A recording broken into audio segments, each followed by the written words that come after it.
Hello, thank you for joining with me. We are reading A Course in Miracles, Workbook for Students, Part 2 of the workbook. We are in Part 6 of Part 2, which is What is the Christ? If you will please either listen to my YouTube video on What is the Christ in its entirety, and there is a separate video with commentary by Alan Watson, which I read from his commentary book.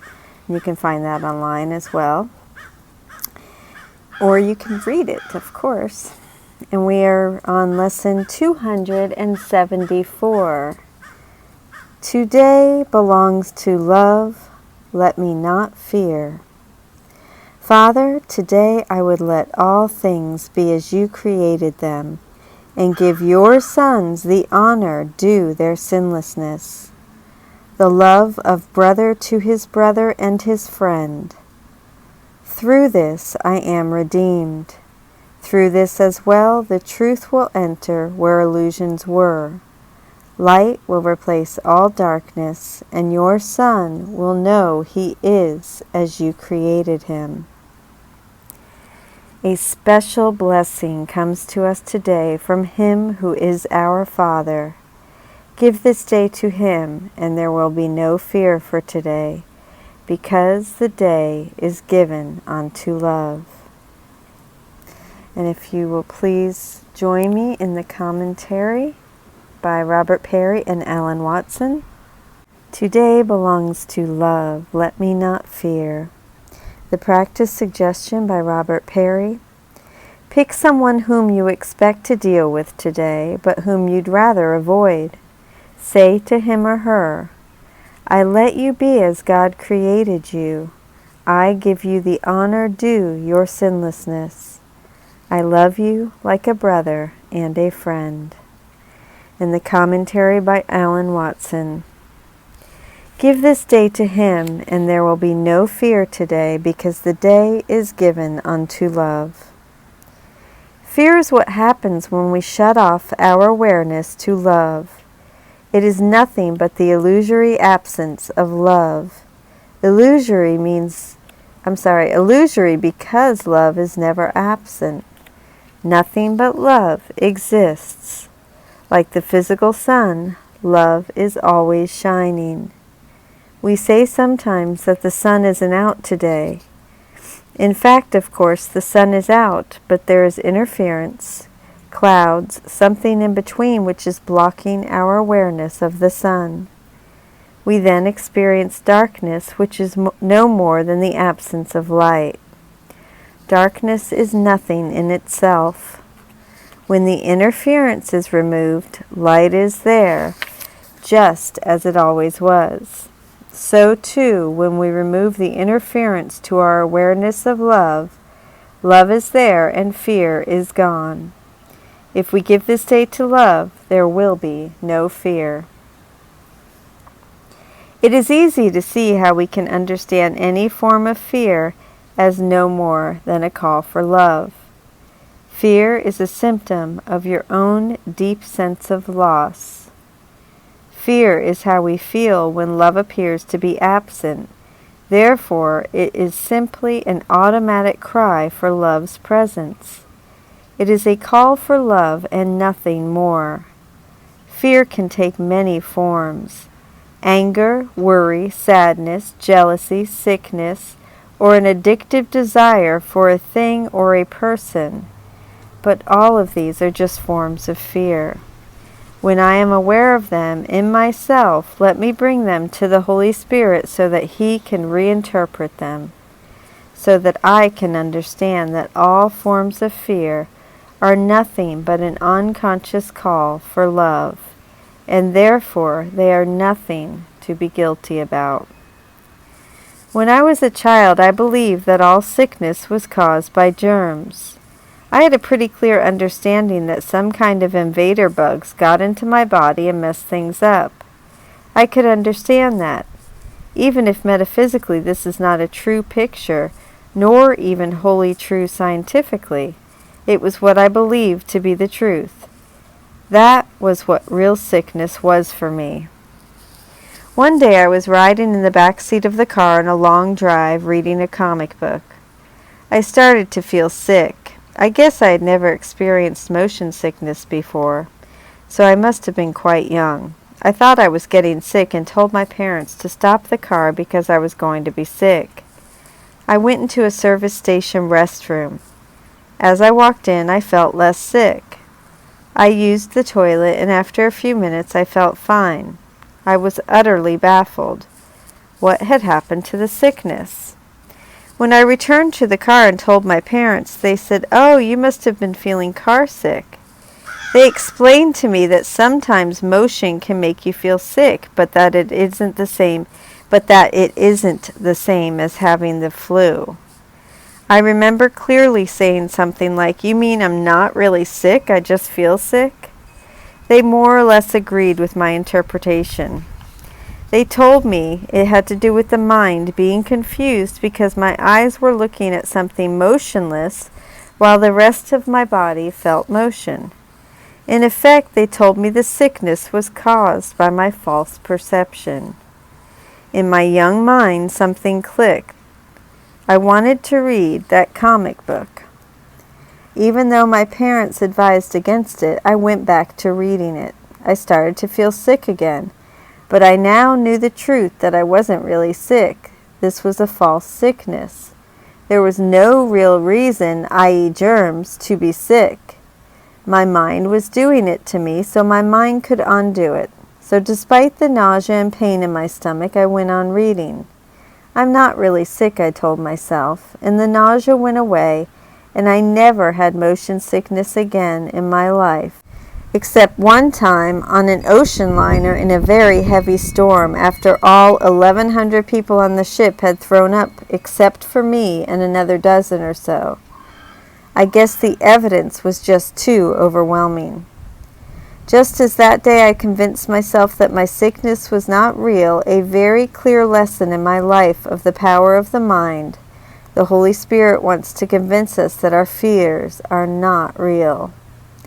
Just as I had realized that day that nothing was truly wrong with my body, He wants us to know that when we are feeling fear, nothing is really wrong with our minds. Despite what we perceive in the world, the Holy Spirit wants us to know that the fear is being manufactured by our own minds. It is not real because love is never absent, and therefore there is no real reason for fear. You may feel fear in one of its many forms. He never asks us to deny that. Instead, He asks us to look at it and recognize it very clearly. But He does ask us to realize that what we are feeling is false. It has no cause. It is just something manufactured by a mind that has blinded itself to the truth. We don't even need to cure our fear because the sickness isn't real. We will either love our brothers or fear them. Those are the only two emotions in this world according to the Course. To give the day to love means, then, that we will not react with fear to our brothers. We will let all things be as you created them, and therefore we will honor our brothers in their sinlessness. We will give each of them, as the Son of God, the love of brother to his brother and his friend. The path of the Course lies here in learning to let go of our fears and to respond to one another with love instead, honoring what we are all in truth instead of fearing what our brothers or sisters appear to be. This is how we are redeemed. This is how light replaces all the darkness in the world. Today belongs to love. Let me not fear.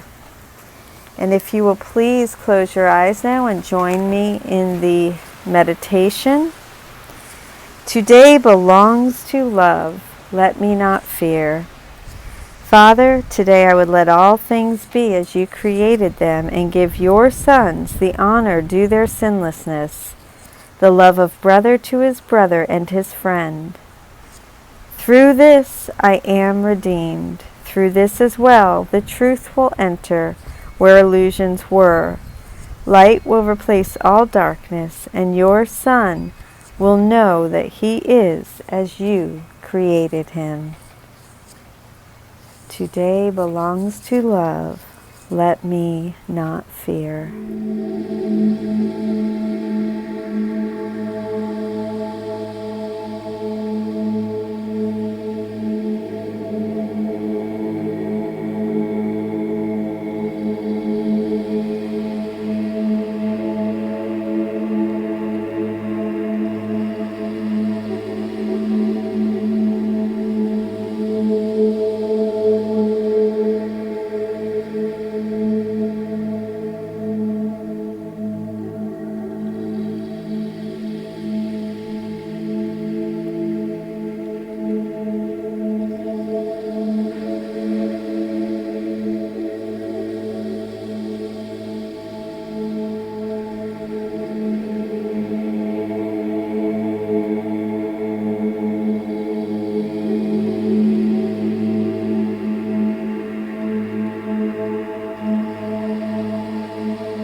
with me in today's meditation and lesson 274.